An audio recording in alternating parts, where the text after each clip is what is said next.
Assalamualaikum warahmatullahi wabarakatuh. Selamat pagi anak-anakku. Apa kabarnya hari ini? Ibu berharap semoga kalian selalu dalam keadaan sehat walafiat. Pada pagi hari ini kita akan melanjutkan pembelajaran bahasa Arab kita, ya.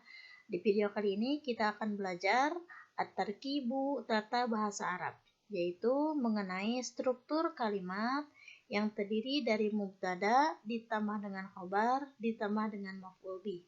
Atau di dalam bahasa Arab, struktur kalimat ini dinamakan dengan jumlah ismiyah. Istamir, kita lihat.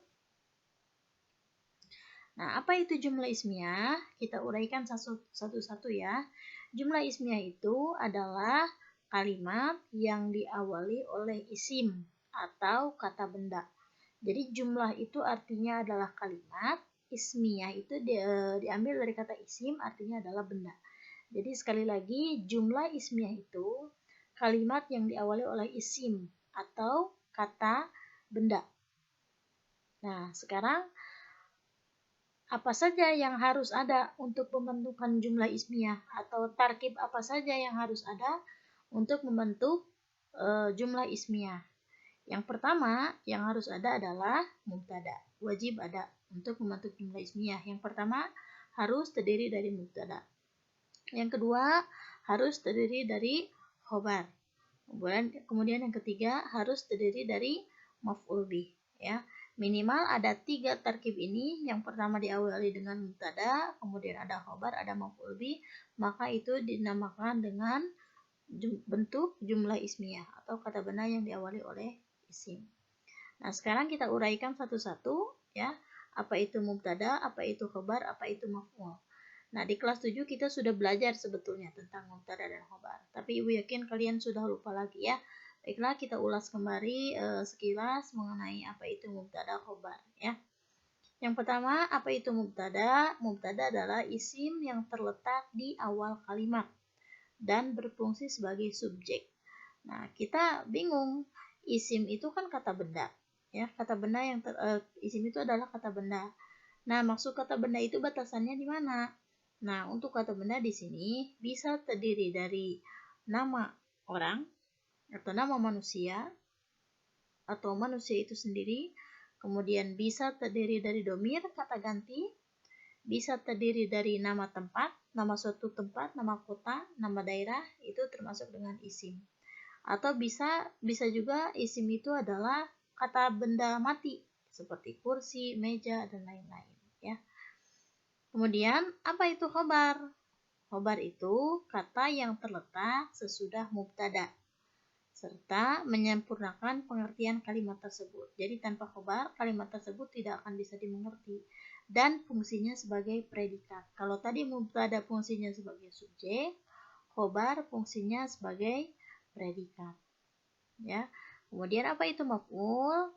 Maf'ul bih adalah isim yang menunjukkan bentuk objek, ya. Jadi sama halnya dalam bahasa Indonesia ada subjek, ada predikat, ada objek. Kalau dalam bahasa Arab subjek dinamakan dengan mubtada, kemudian predikat dinamakan dengan khobar, kemudian objek dinamakan dengan maf'ul bih. Ibu ulangi lagi, maf'ul bih itu adalah isim yang menunjukkan bentuk objek pada struktur suatu kalimat.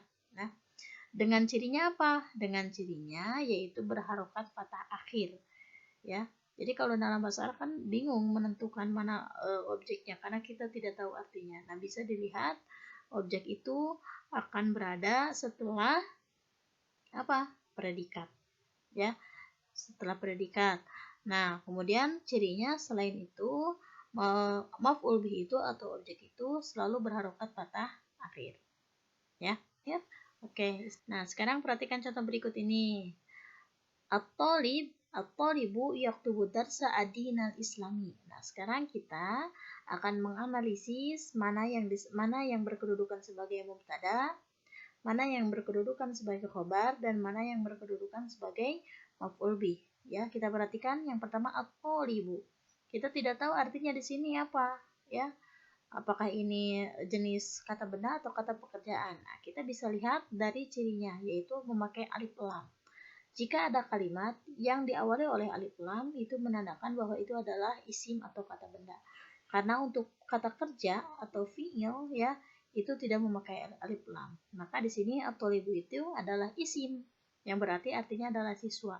Maka at-thalib di sini kedudukannya sebagai mubtada.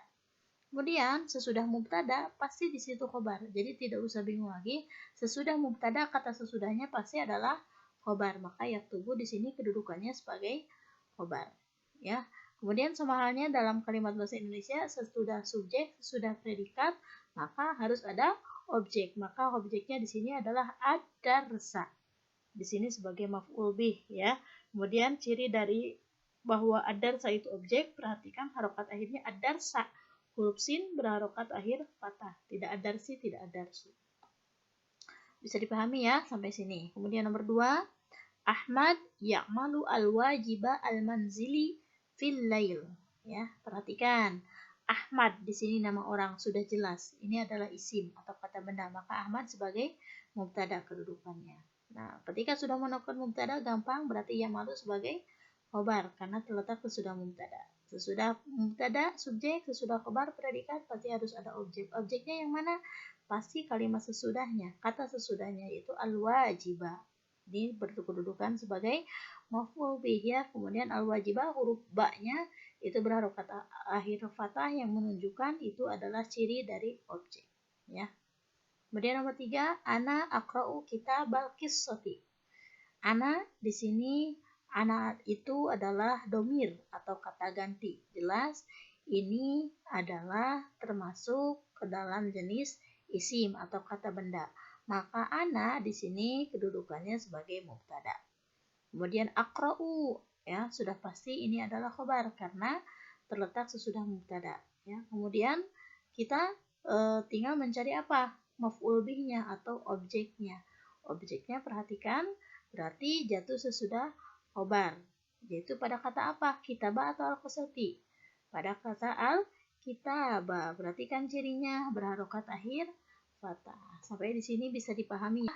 Nah, anak-anak, baiklah itulah video penjelasan pada hari ini. Semoga bermanfaat untuk kalian dan bisa dipahami. Nah, sekarang untuk hari ini Ibu akan memberikan tugas kepada kalian, yaitu kerjakan LKS halaman 30. Dan bagi yang tidak punya LKS, Ibu sudah mencatat kembali supaya kalian bisa mengikuti. Perintahnya adalah carilah kedudukan kata dalam bacaan ini, kemudian letakkan pada kolom yang sesuai. Di sini ada satu paragraf ya. Ibu bacakan terlebih dahulu. Fauzan thalibun mahirun wa yadrusu dinal islami wa riyadiyat wa huwa shadiqun amin. Fauzan yuridu ayyakuna tabiban lidadik wa yusa'idul marda fi madinatihi. Fauzan yaktubu risalatan ila akhihi wa yas'aluhu an Jakarta wa an dirasati hunaka. Al-ustadzu yuhibbu Fauzan li'annahu baturun fi faslihi. Nah, tugas kalian adalah di dalam paragraf ini kalian cari mana yang berkedudukan sebagai mubtada, mana yang berkedudukan sebagai khobar, mana yang berkedudukan sebagai maf'ul bih. Kalian tidak usah bingung ya. Kalian cari per kalimat ya. Satu kalimat itu kan berarti yang ada titiknya. Contoh nomor 1. Fauzan ya, Fauzan thalibun mahirun huwa yadusu dinal islami wa riyadiyat. Nah, satu titik berarti ini satu kalimat ya. Kalian cari di situ mana mubtadanya. Berarti mubtadanya di situ banyak ya. Di sini Fauzan mubtada, thalibun di sini juga sebagai khobar. Kemudian huwa juga di sini sebagai mubtada, yadusu sebagai khobar, ad-dina di sini ad-dina harokat akhirnya fathah berarti di sini adalah objek. Ya, kemudian untuk yang kedua, kalimat kedua wa huwa shadiqun amin fauzan yuridu ayyakuna tabiban. Kalian perhatikan mana mubtadanya, mana khobarnya, mana maf'ul bihnya, objeknya ya. Kan kalian sudah mengenal. Berarti kalau mubtada terdiri dari nama orang ataupun kata ganti. Kalau misalkan khobar berarti sesudah mubtadanya. Kalau maf'ul, perhatikan kalau maf'ul berarti yang harokat akhirnya fathah dan sesudah khobar terletaknya ya. Kemudian untuk kalimat ketiga yang mana? Yang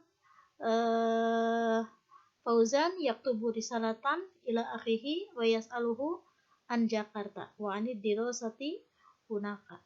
Nah, itu kalimat berikutnya ya. Dari kalimat tersebut silahkan cari mana mubtada, mana khobar, mana maf'ul. Kalimat yang keempat, al-ustad yuhibbu fauzana li'annahu batalun fi fasli. Itu mudah sekali ya. Di situ sudah jelas sekali, mubtadanya sudah ada, kemudian khobarnya sudah ada, maf'ul bihnya sudah ada. Baiklah anak-anak, itulah materi pelajaran untuk hari ini. Semoga bermanfaat untuk kalian. Terima kasih. Assalamualaikum warahmatullahi wabarakatuh.